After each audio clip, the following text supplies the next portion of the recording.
Chapter 2 Titan. The hot summer sun beat down on the rocky trail leading up the mountain, which stood behind the Spartan Elite Academy. It was the most rigorous school for training warriors in all of Greece.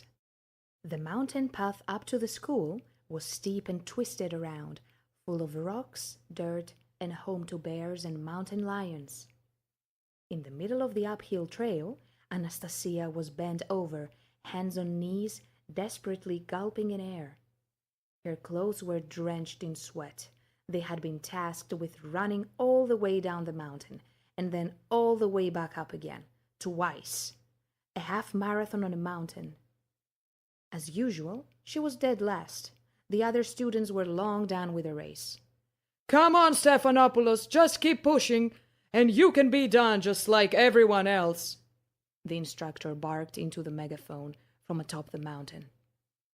"Come on, instructor, you can't expect Tabby here to finish the climb in this heat," Marcos yelled out, leaning against a rock in the shade. Marcos was one of the strongest kids in all of Sparta. He never missed the opportunity to lord it over everyone.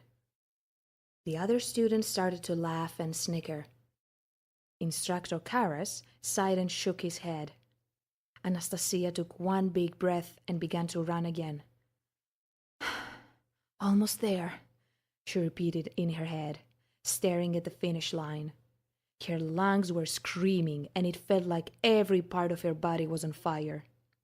Running for 13 miles straight was not easy for Anastasia, or really any breathing human. It was even harder to do with no water.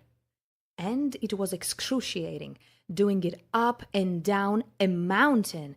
What is wrong with us Spartans?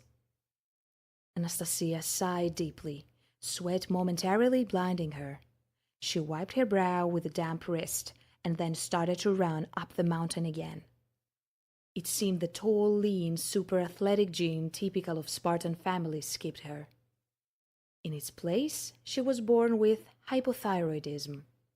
Anastasia remembered the day she and her mother sat outside the doctor's office.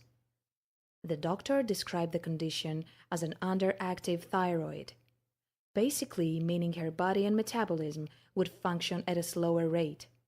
Unfortunately, having a slow thyroid means fat gets used up slower. Her mom just smiled, looked down at her daughter, and said Anastasia would just have to push harder. And it was true. Struggling with weight and physicality in Spartan society meant everything was a little harder.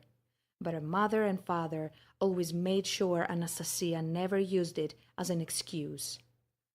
They were the only two people who seemed to not be bothered by her weight.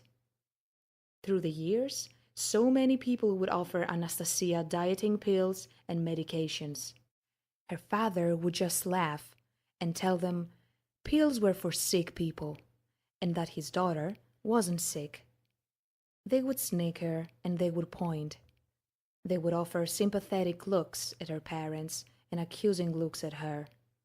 Anastasia knew she was an outsider, the only one of her kind in all of Sparta. She ran for another hour,